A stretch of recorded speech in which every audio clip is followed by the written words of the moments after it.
Kita na po ba yung screen ko, sir?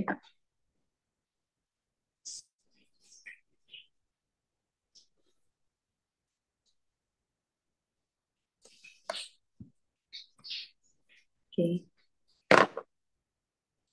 Sige, start na siguro ako, no? For my final coaching. Okay? Ginamit kong mga problems dito, ibang problems for PSAD, and also sa HGE din mga terms. Okay. Now, yung first problem ko dito is this one. Now, this problem, okay, lumabas to I think before 2015 pa. And if follow natin yung trend ni ma'am, no? Usually, kumukuha na siya ng mga problems ngayon na medyo matagal na niyang hindi na pinapalabas. Okay, so siguro baka lumabas to.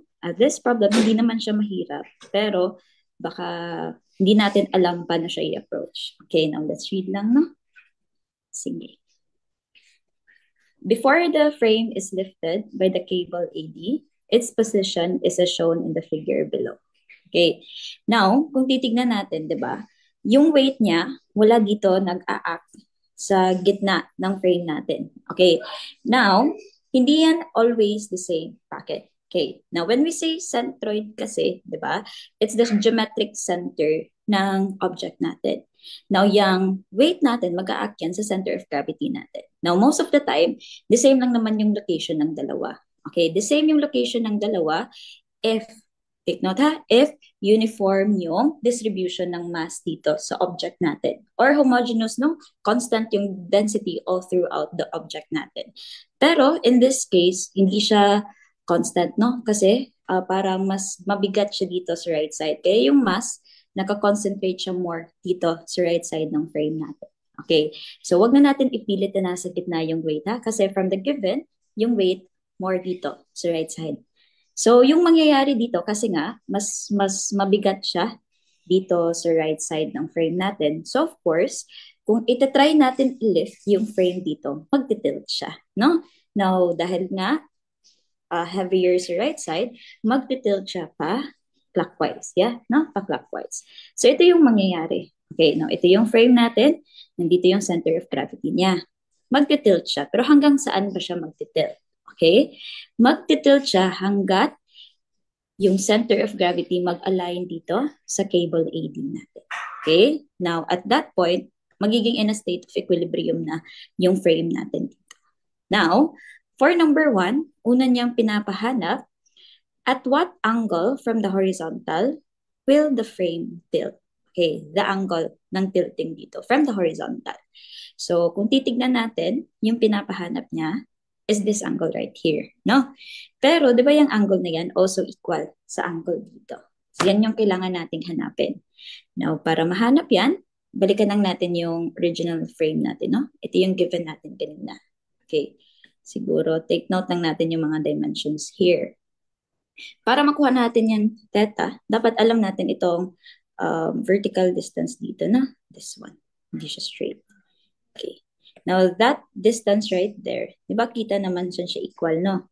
Kasi, this one is 3 meters. Ito rin, 3 meters. Which means, yung buong vertical distance dito, 6 meters. Dito naman, sa horizontal distance, we have 4 minus 3, which means ito magiging 1 meter. So kung ibabalik natin yan, kanina nung nakatilt na yung frame, this should be 6 meters and this one should be 1 meter. Okay? So to get the angle theta, gagawin na lang natin, tangent na lang, no? Tangent theta equal lang sa 1 over 6. So yung lalabas na angle dito, 9.46. Now, yung important lang siguro, no, alam natin saan ba mag-stop, mag-tilt yung frame natin para maging equilibrium na siya. Okay? So yung answer dito, 9.46. The next questions here, simple statics lang, no? Pinapahanap niya tension and cable AB. So para siguro makuha muna natin yan, unahin muna natin tension sa cable AB. Okay.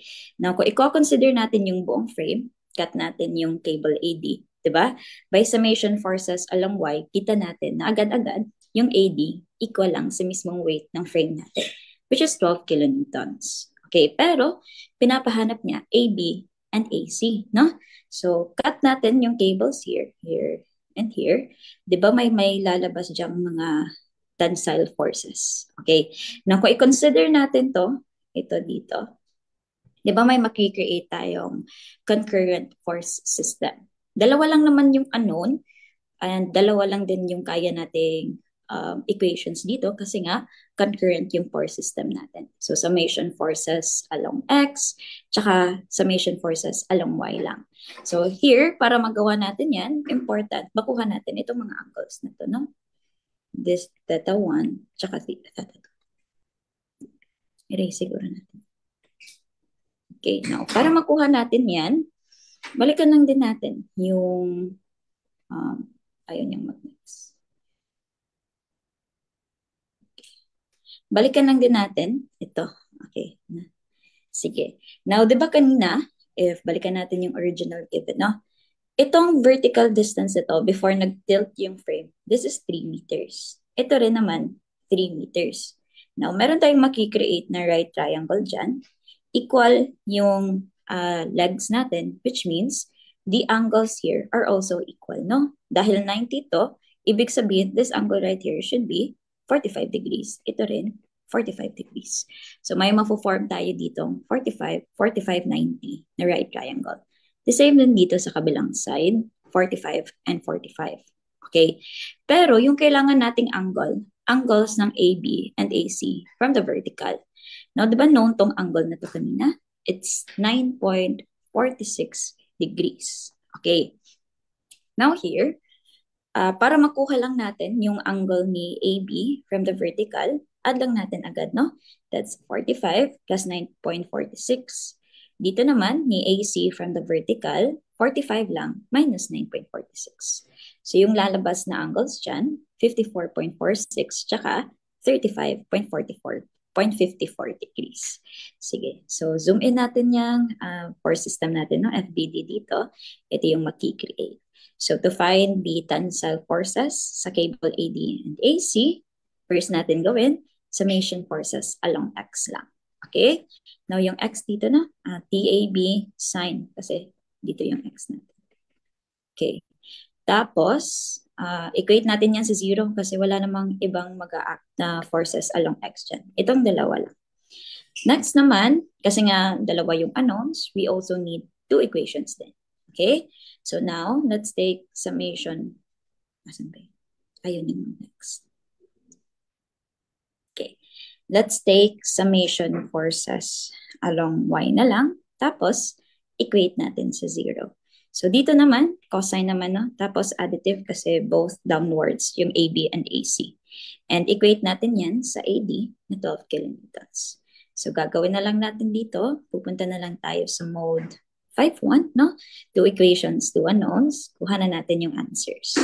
Yung tension ni cable AB, that should be 6.97. Okay. And for the last item here naman, pinapahanap niya tension in cable AC.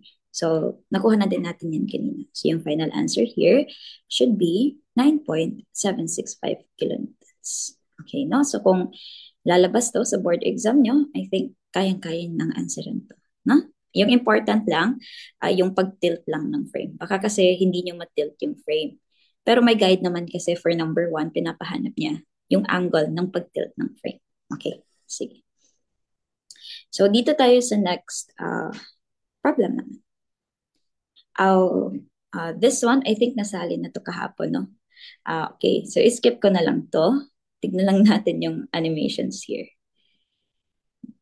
Okay, ito yung plate natin. May mga supports dyan. Tapos, may mag-a-act din na loads dito. And para easier siyang i-analyze, actually, yung gagawin talaga dito is mag-moment tayo about a line. Pero, para hindi mahirap i-imagine. Kasi kapag 3D na kasi yung analysis, medyo na-overwhelm tayo. So, pwede naman natin i-project siya into a certain plane, no? Mag-plane by plane analysis tayo. And para makita natin lahat ng vertical lines dyan, dito tayo tumingin ng plane, no? Ay, hindi dyan sa top view. Okay, dito. And i-project natin yan. I think napakita na to kahapon. So, I'm just, next ko na lang. So, mayroong mga forces dito. Ganyan yung forces and yung mga distances dyan. Ito naman yung distances, no? So, yan na yung gagamitin natin to answer the next problems here. Okay. So, next ko na lang, ha?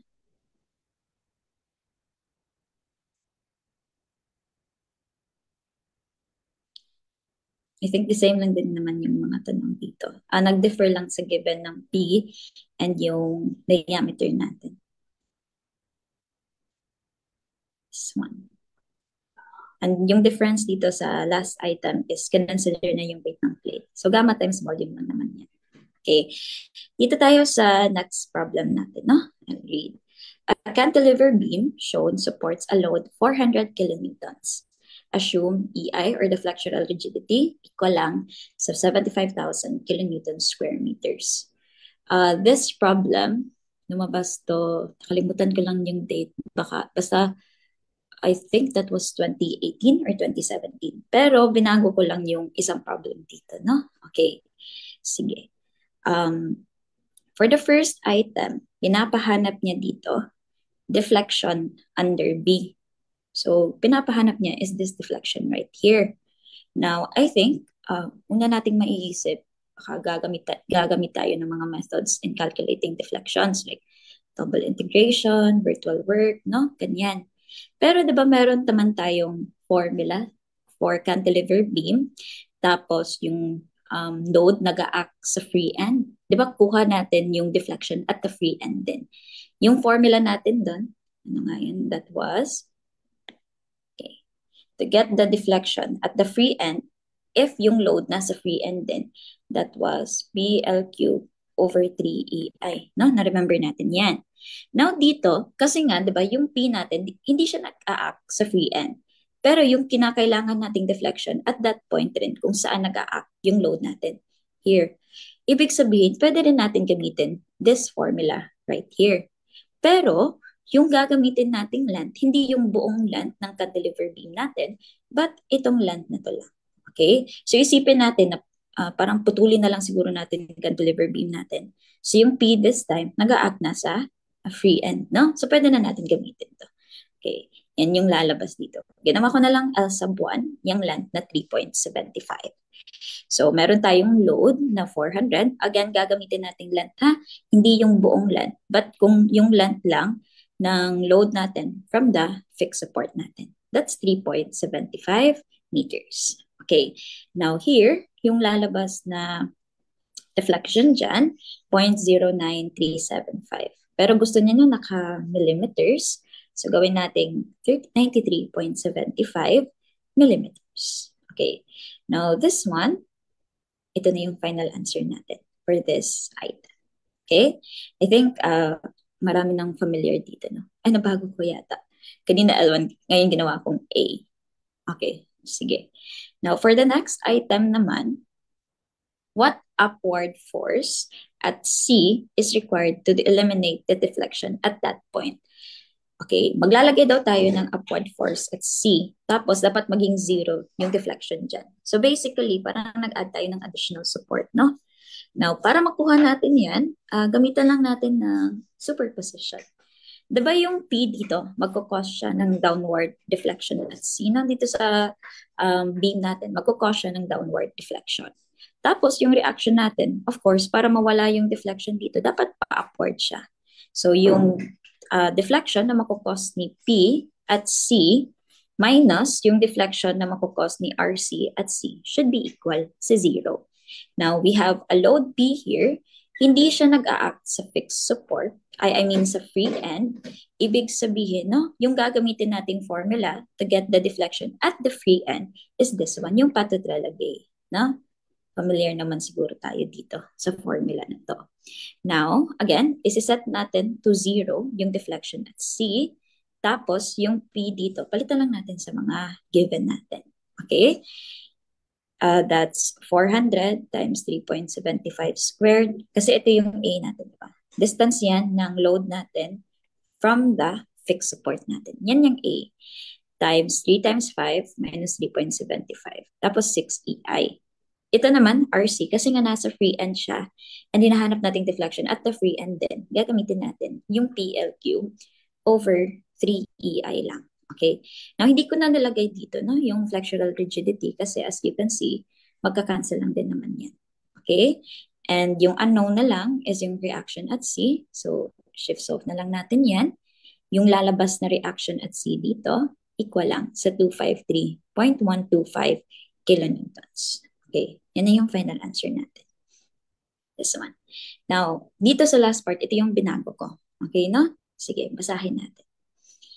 To limit the deflection at B to 10 millimeters, how much force should be applied at the free end? Dapat daw yung maging deflection at B, 10 millimeters. Pero dito tayo mag-a-apply ng force at the free end. Okay, now paano ba natin kukunin yan? The same lang din naman na principle gagamitin natin, no? Superposition pa rin naman. Okay, by superposition, para makuha natin yung deflection at B, dapat yung deflection na makukos ni P at B minus the deflection na makukos ni force F at B equal sa 10 millimeters. Okay. Now, di ba yung deflection na makukos ni P at point B, nakuha na natin yan sa first question kanina, no? Nakuha natin that was 93.75 millimeters. Now, ibig sabihin, dapat yung makos na deflection ni F at point B should be 83.75 millimeters para malimit yung deflection at that point to 10 millimeters. Now, ito na yung problema. Kasi, yung load natin dito nag-a-act at the free end, pero yung kailangan nating deflection dito at point B. So, paano ba natin makukuha yan? Okay? Sige, pakita natin dito. Now, this one, no? If we have a load here na nag-a-act sa free end natin, and gusto natin kunin yung deflection at a distance x from the support natin, actually, may relationship yung dalawa. Okay, this one, may formula tayo dyan. And siguro, sabihin nyo, another formula naman, another i-memorize, baka i-cram nyo, tapos malapit na yung board exam. Actually, yung formula dito, very familiar sa atin. Okay? Yung formula na gagamitin natin dyan is this one. No? Px squared times 3L minus x over 6EI.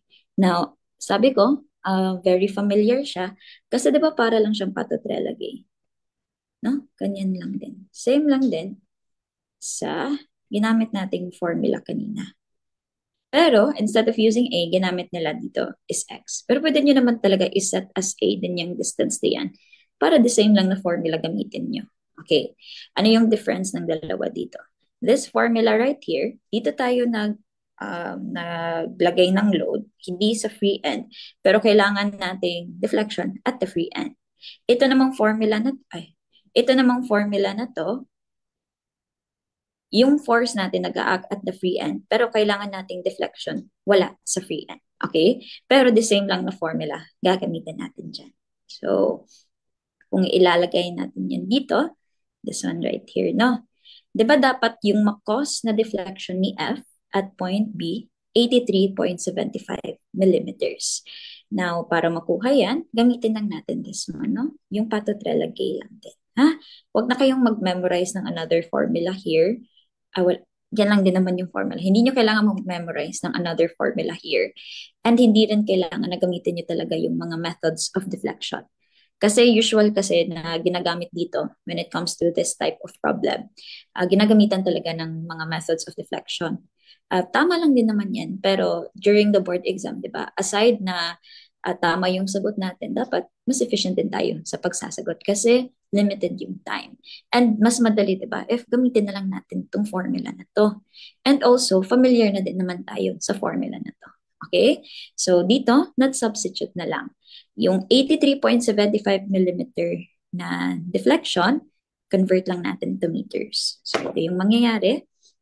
Tapos, yung F, yan yung kailangan natin dito, no? Yung X natin, again, distance yan from the fixed support, kung saan tayo hahanap ng deflection. So, that's 3.75.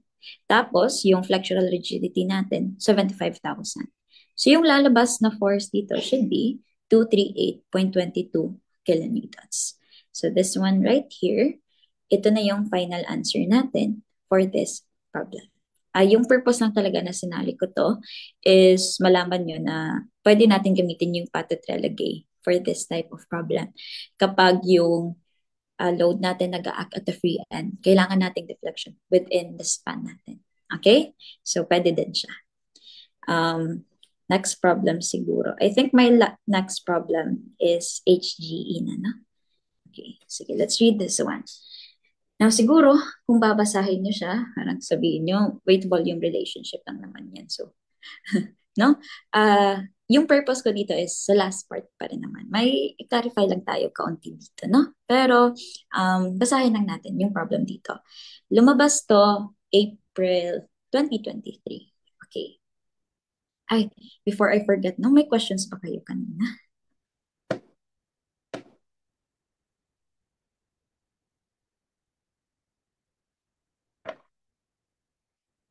Okay. Sige. Wala siguro na. Basahin ko na lang dito, ha? A saturated soil has a water content of 23% and specific gravity of 2.67. Okay. Now, dito, pinapahanap niya una is the saturated unit weight. Okay. Now, here, para makuha yung saturated unit weight, gagawin lang natin first is to calculate for the void ratio. Diba, no? When fully saturated, I think alam na natin to. Yung degree of saturation should be 100% or 1. So, yung lalabas na void ratio dito, 0.61 na. Okay? Now, here naman, para makuha na natin yung saturated unit weight, gamitin lang natin this formula, no? And yung lalabas dyan should be 19.99 kilonewton per cubic meter. Yan yung final answer natin dito.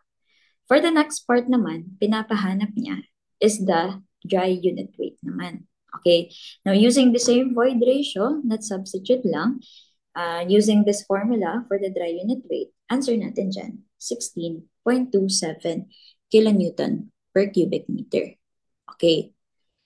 Now, here, yung gagawin naman natin dito, for the last item, ito yung parang concerning, may concern tayo dito, no?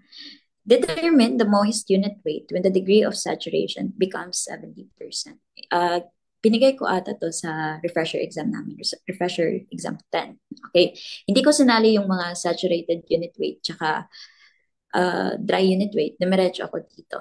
The same given, pinapahanap na lang is the moist unit weight when the degree of saturation becomes 70%. Pero sa actual boards, meron talagang dalawang question din, no? Yung saturated unit weight tsaka dry unit weight. If nangyari talaga to sa actual board, pwede ito na lang yung gawin natin, di ba? Nakuha na natin yung dry and saturated unit weight. Nagbigay siya ng panibagong degree of saturation. Actually, meron tayong calculator technique para dyan. Sinali ko to kasi hindi ata lahat familiar sa calculator technique na to, no? Okay. Now, yung unit weight natin and degree of saturation, may linear relationship yan sila. Pwede natin ma-model yan sa mode 3-2. Okay? Now, here, sige. Lagay natin sa x. Pwede naman talaga sila magkabaliktad. Pero dito, nilagay ko sa x is the degree of saturation. And sa y naman, nilagay ko dito is the unit weight. Now, di ba meron na tayong unit weight at dry and saturated condition? So, lagay natin yan dito, no? Kapag saturated condition, yung unit weight natin 19.99. Kapag dry naman, yung unit weight natin 16.27. Di ba ilalagay natin sa x is the degree of saturation? Now, kapag saturated, alam naman natin na 100% yan. Or pwede 1 ilagay niyo dyan. No? 100% yan. At kapag dry, dapat 0 yung degree of saturation natin. So, para makuha natin yung moist unit weight here, this one, no? Yung moist unit weight at 70% degree of saturation, lagay lang natin yung degree of saturation na 70%, tapos sabihan natin ng y hat. Kasi nga, sa y ko nilagay yung unit weight dito. Yung lalabas dyan, 18.87. Okay. Now, I think hindi ito yung lumabas, no? Sa ibang references dito. Hindi ito yung pinalabas nilang answer. Okay. Now, dito naman, if ayaw niyong mag-calculator technique, meron naman tayo dito ang alternative na solution, no? Gamitin natin the same void ratio, tapos baguhin lang natin yung degree of saturation. Di ba ginawa na niyang 70%? Now, gamitin natin yung formula for the moist unit weight, tapos yung lalabas dito the same lang, 18.87 kilonewton per cubic meter. Okay. Pero, iba ata yung lumabas dito sa last item, no? Ibang solution ginamit nila. Ito yung ginawa. Okay. Now, here, kinuha niya yung panibagong void ratio. Ginawa niyang 0.88. Ginawa niyang constant yung water content. 0.23 pa rin. Now, yung bagong void ratio naging 0.88. So, yung lalabas dito, 17.14 kilonewton per cubic meter na. I-compare natin yung dalawa. No? Bakit sila nag-differ? Dito, ginamit nating void ratio 0.61. Dito naman, ginamit nating void ratio 0.88. Okay? Bakit ba sila nag-differ? Para kasi, kung gusto niyo talagang i-consider yung 70% na degree of saturation, kung gagamitin natin tong relationship na to, dapat kasi yung magbabago dyan, not the void ratio, but the water content. Di ba magbabago lang naman yung void ratio kung for example, nagpa-consolidate tayo or kinumpak natin yung soil natin. Wala namang nangyari na ganito. Di ba? Binago lang yung degree of saturation. Meaning, hindi na lahat ng voids filled with water. Yung iba dyan, air na. 70% na lang ng voids natin ino-occupy ng tubig. So yung magbabago, not the void ratio, but rather yung yung moisture content dito. Hindi na siya 0.23. So kung gagawin natin yan, for example dito, no? Lagay ko ha. When S is equal to 70%, so that should be 2.67. Kunin natin yung panibagong water content dito sana. So yung E dito should be 0.61. Siya yung constant, hindi yung water content natin. So yung lalabas na water content here should be, calculator na.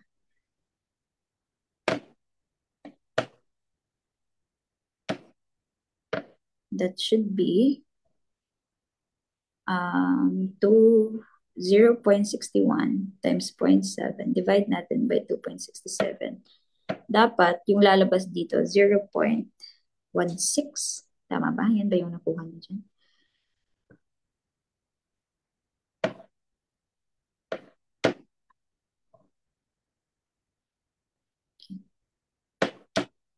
This should be 0.16 or 16%. Okay? This should be 16%. Now, to find the moist unit weight, pwede, di ba meron din tayong another formula for moist unit weight in terms of the moisture content. Yung gagamitin natin dito, GS, 1 plus the moisture content, tapos gamma ng water over 1 plus yung void ratio natin. Okay, kung yan yung gagamitin natin, di ba this becomes 2.67. Tapos, yung moist unit weight natin, 16% plus 1 times 9.81 over 1.1 plus 0.61. Yung lalabas dito the same, 18.87 kilonewton per cubic meter. Yan yung difference between the two solutions. Okay, dito sa 18.87, ginawa nating constant yung water content, ay ginawa nating constant yung void ratio. Yung nagbago should be the water content. Dito sa 17.14 kilonewton per cubic meter, yung ginawang constant niya dito is the water content. Binago niya is the void ratio. Okay, now between the two, ano ba yung mas tama? No? Yung mas tama dito is this one. Yung ginawang constant, yung void ratio. Again, wala namang sinabing nag-consolidate yan or may nangyaring compaction. So, dapat hindi magbago yung void ratio natin. Yung magbabago, the water content. Kasi nga, hindi na lahat ng voids natin na finifill ng tubig. Yung iba dyan, air na. No? So, pwede talaga, so magbabago talaga yung water content dito, not the void ratio. Pero, there is a possibility, no? Baka, nung board exam, wala to sa choices. Okay, baka lang. Di ko kasi alam kung ano talagang nangyari during the board exam. Baka wala sa choices yung 18.87. So, humanap ng ibang paraan para mapalabas yung answer na nasa choices. So, if ever umulit to sa inyo, first solution nyo muna is this one, no? Yung baguhin nyo is the water content, not the void ratio. Kung wala yan sa choices, wala, mapipilitan tayong mag-opt dito sa solution na to. Okay? Pero this one, ito talaga yung mas tama. Okay? Yung 18.87 kilonewton per cubic meter. So may tanong ba tayo dyan?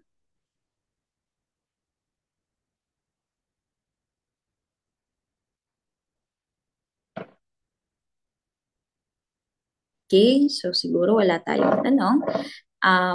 Yung mga next problems ko dito, mga terms na. Okay? Mga terms na. Now, here, mga terms to sa HGE, no? Okay, now, balikan muna natin. Wala pa naman sigurong board exam sa HGE na wala talagang lumabas na terms. Okay? Pero 'di ba may case April 2023 pa rin na majority sa lumabas sa HGE halos lahat terms or mga almost 20 items ata yung terms doon. Okay. So uh, may binigay lang ako dito mga terms no for HGE in case lumabas to, alam niyo na kung ano yung final answer here. Okay? Now for the first item here, hydraulic grade line A remains above the center line of conduit, remains below, remains parallel, or maybe above or below. Okay? So siguro hindi ko kasi ma-access yung chat sa Zoom, no? So, hindi ko rin makita kung nag-chat kayo ng answers dito. So, here, wait lang. Gusto ko sana answeran nyo, pero baka kasi ma-overtime na din tayo. So, bigyan ko na lang kayo ng kaunting time para mag-formulate ng sarili nyong answers dyan. Tapos, kayo na lang bahala mag-confirm no, sa mga sarili nyo kung tama ba yung answer nyo dyan. Okay? Now, yung answer dito for this problem is this one. Maybe above or below the center line of conduit. I think yung usual answer dito is remains above. Kasi di ba when we say hydraulic grade line, sum yan ng elevation head and pressure head. Okay. Now, yung pressure natin, pwede kasi mag-negative yan. Di ba for suction?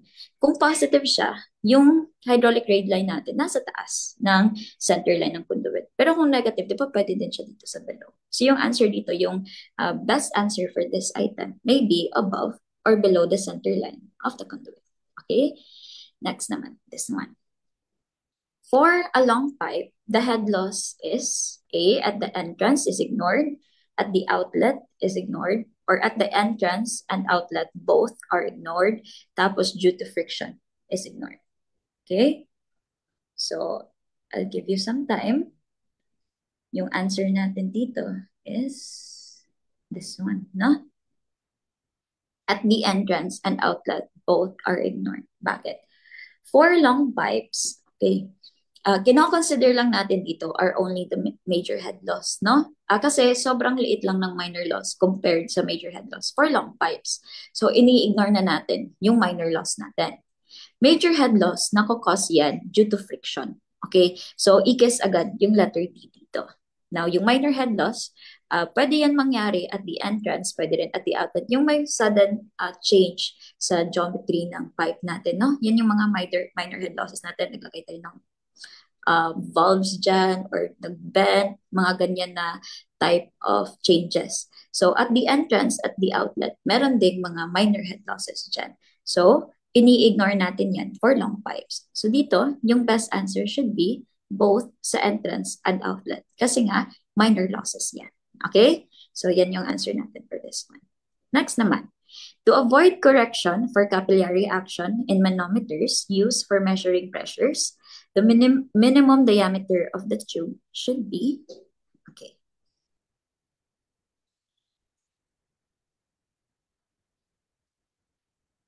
Sige, here.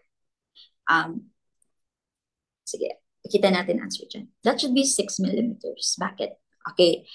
Now, di ba yung capillary action, nangyayari yan at very narrow na spaces, no? So kung sobrang liit ng tubes natin, possible na may sobrang taas ng capillary rise na mangyari. Okay, so para ma-ignore natin yan or maging negligible yung capillary action dito, dapat yung minimum diameter ng tube natin, 6 millimeters. Okay, so take note lang dyan, no?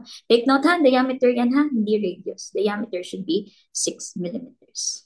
Okay, next naman.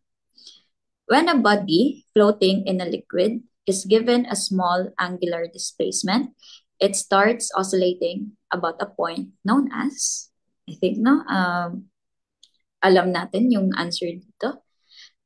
Yung final answer here should be the metacenter. Okay, sige. For the next item naman, an open container filled with water is moved vertically downward with a uniform linear acceleration. The pressure at its bottom will be greater than static, equal to static pressure, lesser than static pressure, or none of these. Okay.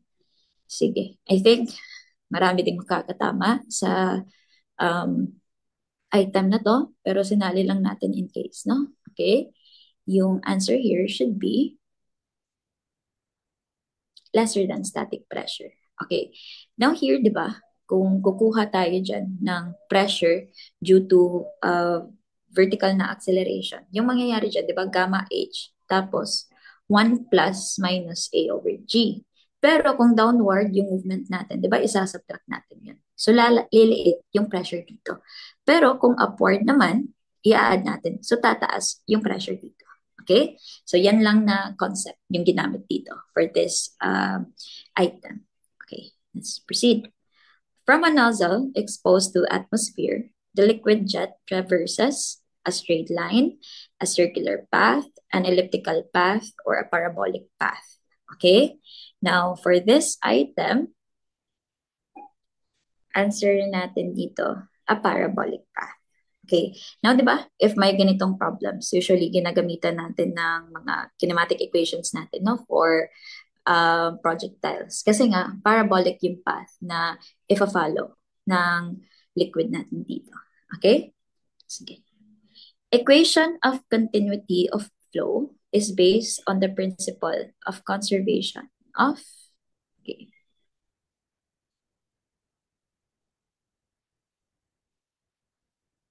Yung answer dito should be mass. Okay. Now here, I think yung familiar tayo ng equation of continuity, no? Yung Q1 equals Q2. Pero actually, nanggaling yan sa M1 equals M2 or the mass flow rate natin, not the volumetric flow rate. Now, di ba para makuha yan, A1, B1 equal lang sa density A2, B2. Now, kung uniform lang yung density dito, di ba makakancel lang yan? Ibig sabihin, dyan yung lalabas yung volumetric flow rate natin. Yung Q1 equal lang sa Q2. Pero dito talaga yan ang galing, ha? Sa mass flow rate natin. So yung mako-conserve dito should be the mass natin. Okay. Now for the next item, baka kasi ma-confuse kayo dito, no? Bernoulli's theorem deals with the law of conservation of what? Okay. Now, di ba kanina, that was the equation of continuity.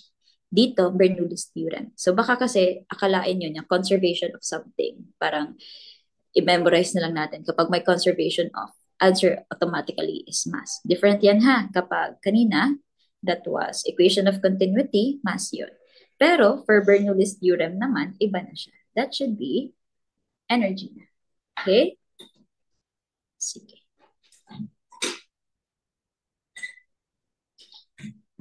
Next naman tayo.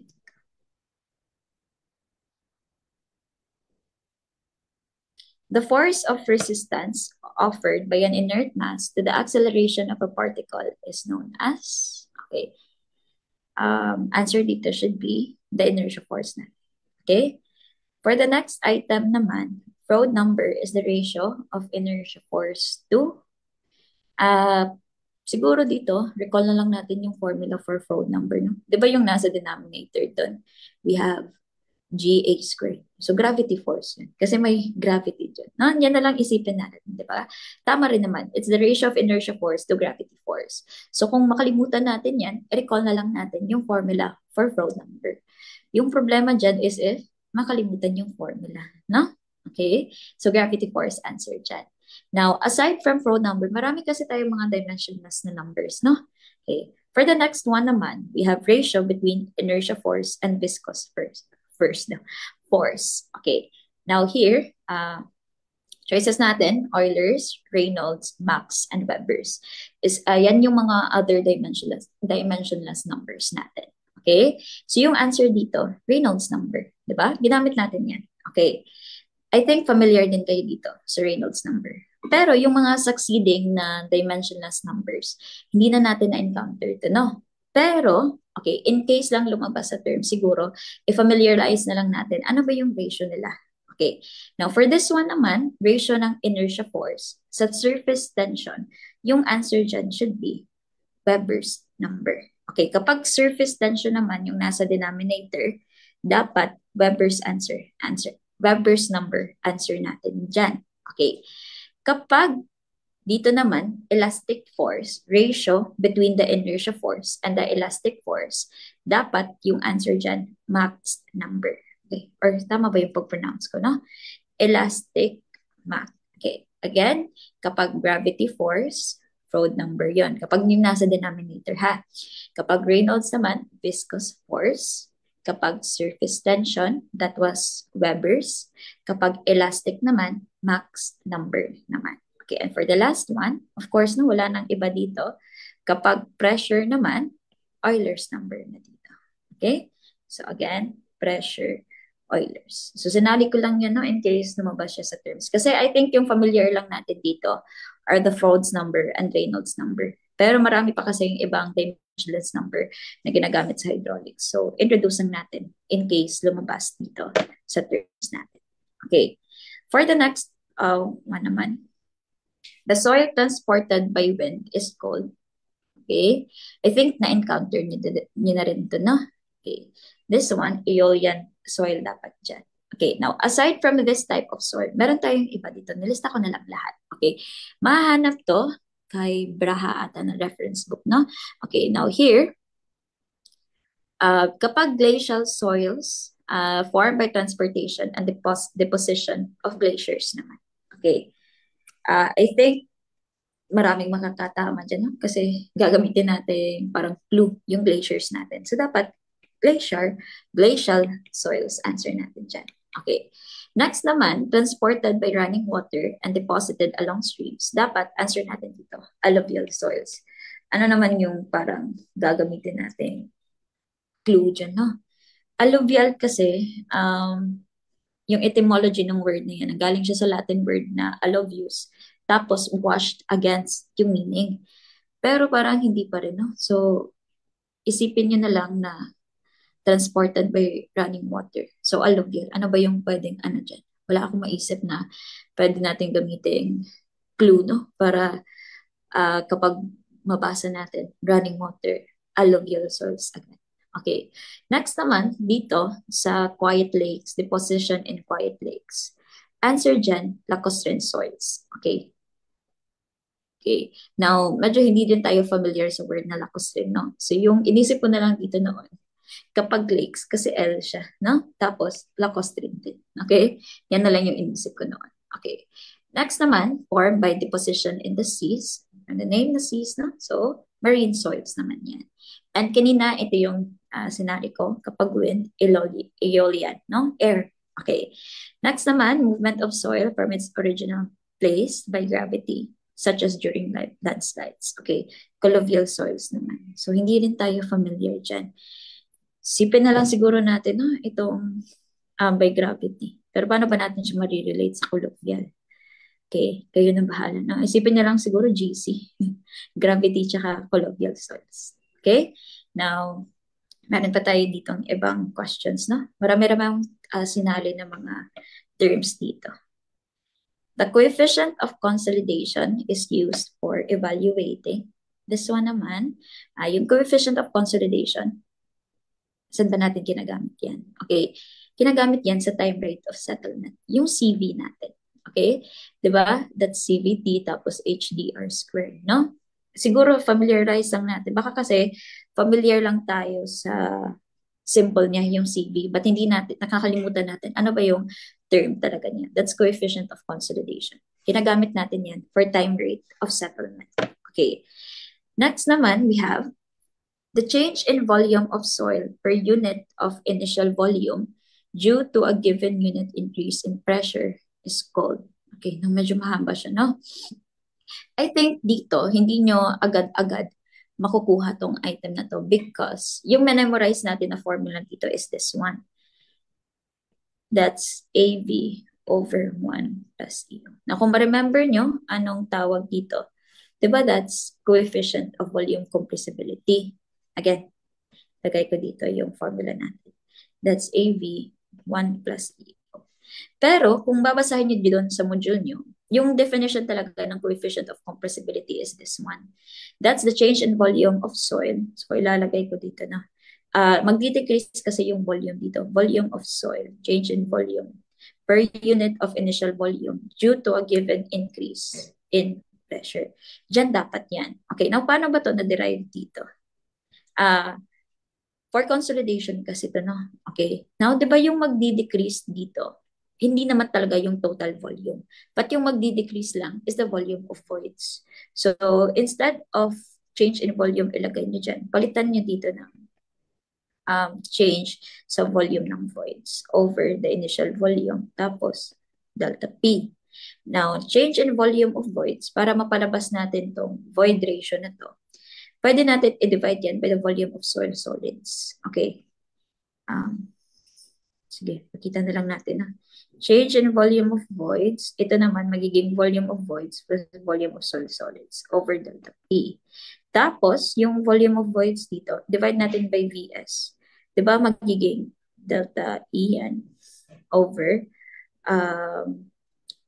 E plus 1 over delta P. Now, yung delta E over delta P equal kasi yan sa A sub V dito, or the coefficient of compressibility. So, yung mangyayari from this one, magiging ganito. Okay? Yan yung derivation dyan. So, I think medyo mahihirapan dito kasi, again, yung inintroduce na formula is this one, yung derived formula na. Pero, yung definition kasi, nandito galing, no? Delta V over delta P. Okay? Coefficient of volume compressibility. Sige. For the next part naman, the decrease in void ratio per unit increase of pressure is called, napakita natin yan kanina. Diba? Yung A sub V dito, diba equal yan sa delta E over delta P. So yan dapat answer natin for this item. Now, ano ba yung AV dito? Ano ba yung tawag dyan? Okay? That's the coefficient of compressibility. Yan yung AV natin. Again, that's the decrease in void ratio. Tapos, increase in pressure. Diba no, napakita natin to sa consolidation natin na topic. Okay? Ano lang siya?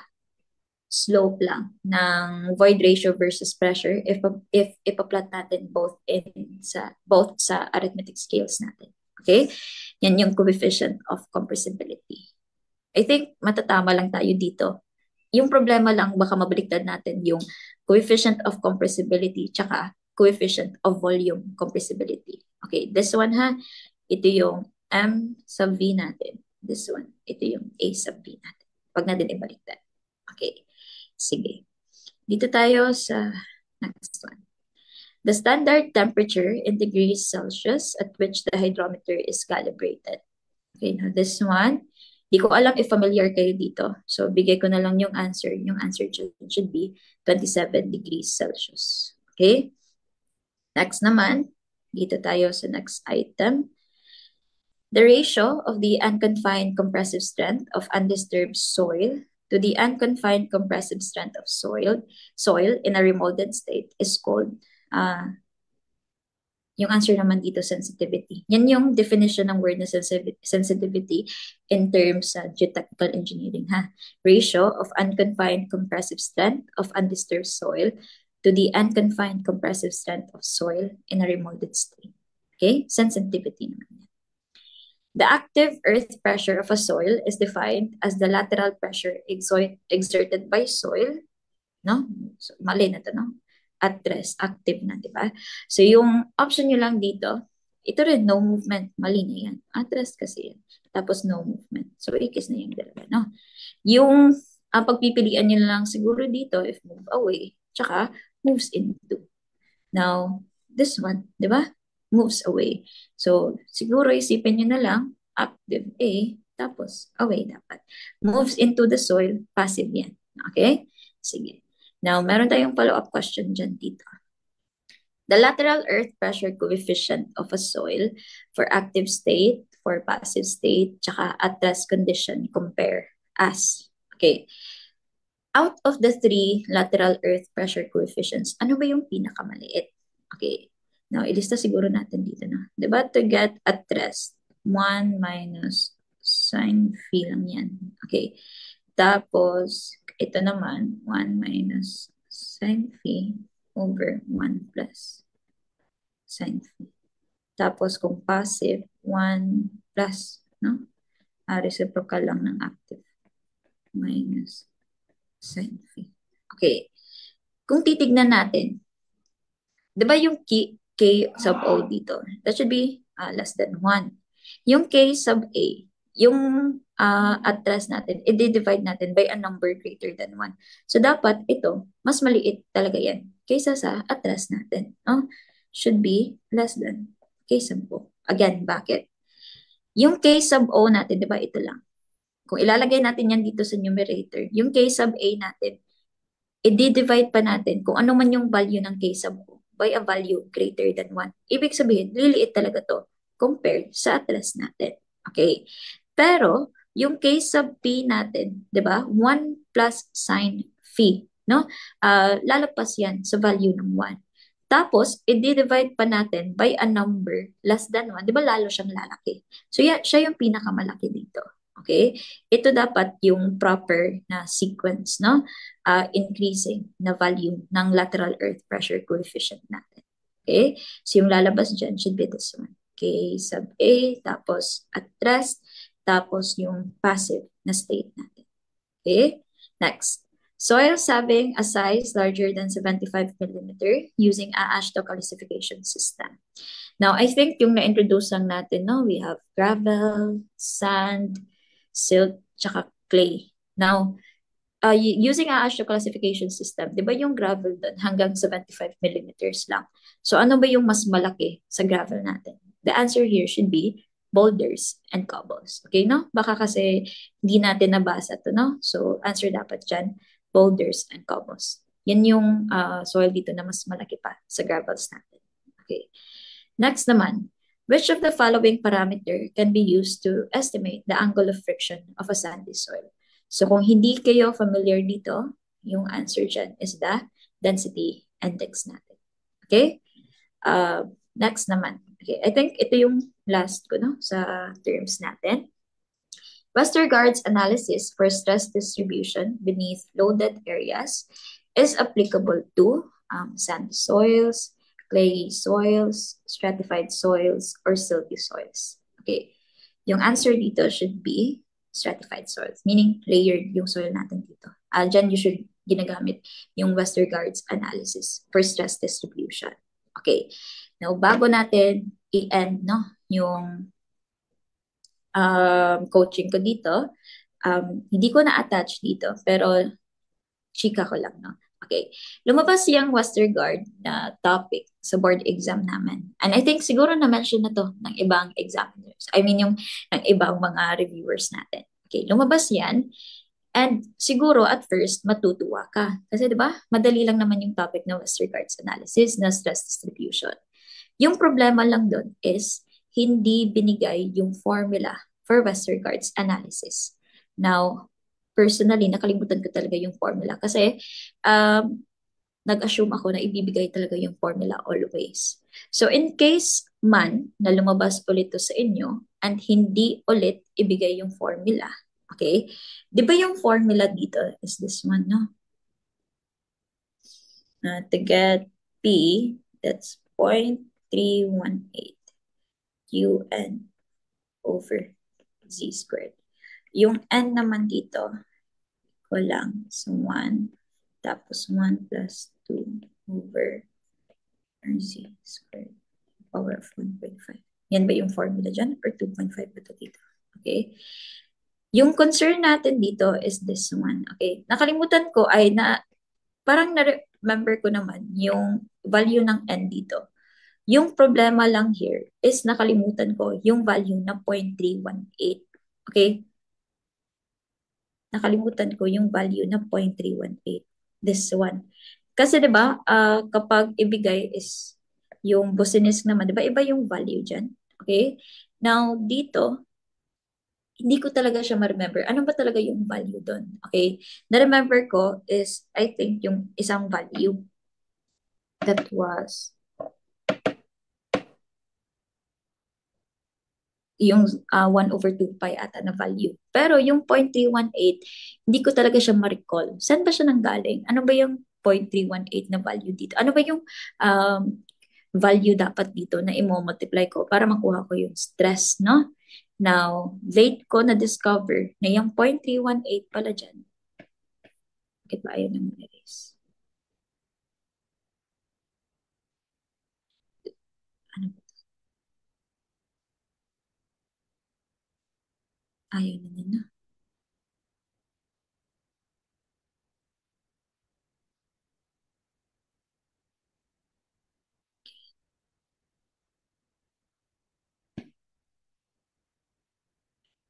Ano na tayo dyan? Okay. Late ko na-discover na yung value pala ng 0.318 dito, nanggaling lang pala yan sa 1 over pi. Ha? Kung kukunin nyo yung 1 over pi na value, yung lalabas dyan should be 0.318.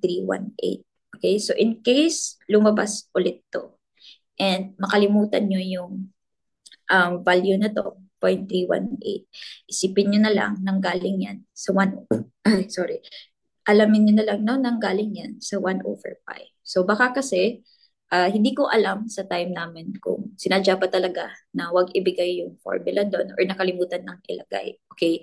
So, kung sinadya talaga yun, may possibility na sa time nyo, ibigay ulit yun at hindi pa rin ibigay yung formula para sa Westergaard, no? So, again, if pakalimutan yung 0.318 na value, nanggaling lang yan sa 1 over pi. Okay? So, yan na yung last part ng coaching ko. And I think si Sir Adrian yung susunod dito. Okay? Sir?